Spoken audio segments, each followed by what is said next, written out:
Israeli কারাগার থেকে আজ মুক্তি পাচ্ছেন ১১০ ফিলিস্তিনি বন্দী।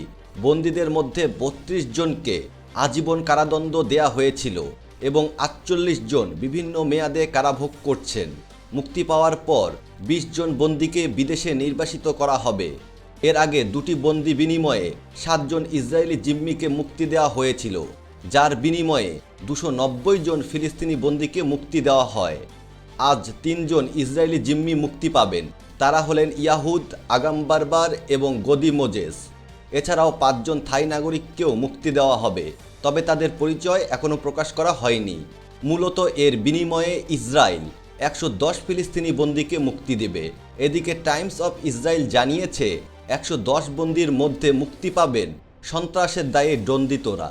এদের মধ্যে রয়েছেন জাকারিয়া জুবেদি, মাহমুদ আতাল্লাহ এবং আহমেদ বারঘাউটি।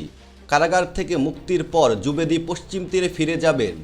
তিনি আলোচিত দ্বিতীয় ইন্তিফাদার সময়ে আল আকসা শহীদ ব্রিগেডের প্রধান হিসেবে বেশ কয়েকটি হামলা সংগঠিত করেছিলেন।